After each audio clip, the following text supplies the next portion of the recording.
Folks, let's get real for a second. We love to say the things we go through for our brothers, but stop and think how brutal would life hit if we didn't have those brothers beside us? What would those storms look like if you had to walk through them alone? Today, we're talking about brotherhood, sisterhood, loyalty, the kind of bond Islam commands, not just encourages.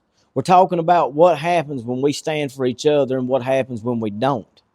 That's how we're going to get started today. Now, let's tell the truth. We're living in a time where everybody's out for themselves. Everybody wants to know what's in it for me. What can I get? We've got entitlement up to the eyeballs. We talk about brotherhood, but when the time comes and the call comes, we're busy. We scroll through people's pain and we call it empathy. We repost du'as and we call it our effort. But when it's time to show up, we vanish. That's unacceptable. Back in the day, if your homeboy called, you dropped everything. Didn't matter if you were plowing a field or if you were fixing a fence. The only thing you said is, where you at? I'm on my way. We used to be lions, and now we're spectators. Society's done us dirty and told us independence is strength, but Islam teaches ummah. It teaches brotherhood. It teaches that together we're mighty and alone we wither. We've built a world where everyone's got a phone in their hand, but nobody picks it up when the brother calls. We've mistaken distance for dignity and selfishness for success. And that's not strength, that's decay. Every time we don't show up, we lose trust. We lose connection. We lose the muscle of community. And that's where we are, disconnected and distracted. And Islam calls us back to each other. So when we say the things we go through for our brothers, it ain't just a line, it's a lifeline. Imagine moving a house, heavy sofa, 3 flights of stairs, and rain pouring down. You call your brother and he rolls up in the truck and says, let's get it done. That's not help, that's loyalty.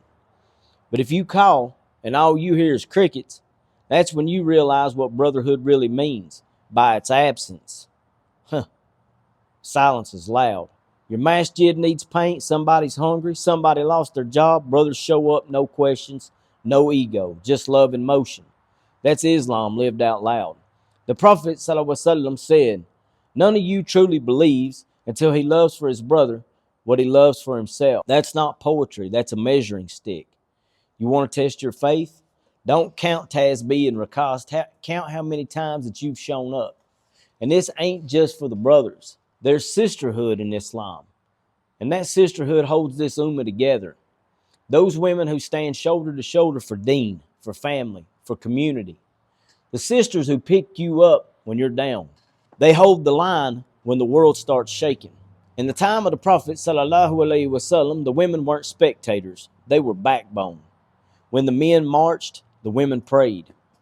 When the men bled, the women bandaged. When Islam needed them, they stood up. That same spirit lives today.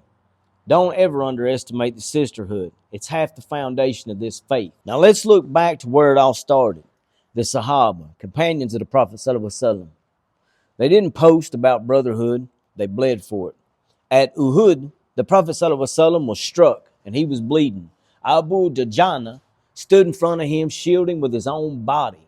Arrows rained down till his back looked like a pin cushion. He didn't say, I got you. He proved it. And when famine hit Medina, the Ansar didn't say, may Allah help you. They said, half is yours, my brother. They split their homes, their wealth, their meals, even their hearts for their brothers they just met. That's faith in motion. True faith don't stop with prayer. It connects you to the ones walking beside you, because belief without brotherhood is hollow. And it's unfortunate. Now let's bring it home. A brother's moving apartments, boxes everywhere, there's kids crying. You call, I'll help you move. Saturday morning, y'all load that truck, sweat dripping, hearts clean. Masjid needs paint, brothers roll up. No paycheck, just purpose. A brother loses his job and another one helps him with his resume. He makes the call. He sends the lead. A brother's fridge is empty. You drop groceries. No selfie, no post, just love. That ain't charity, brothers. That's faith. It's sweat. It's effort.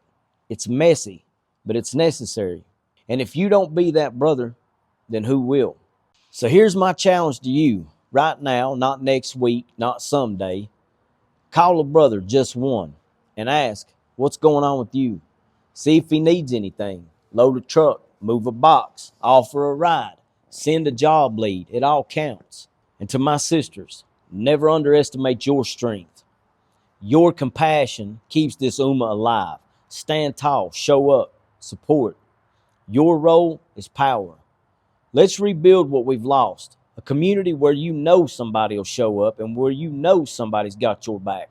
No questions asked. Because when we say the things we go through for our brothers, we ain't talking about comfort. We're talking about covenant. We're talking about loyalty. We're talking about faith and sacrifice.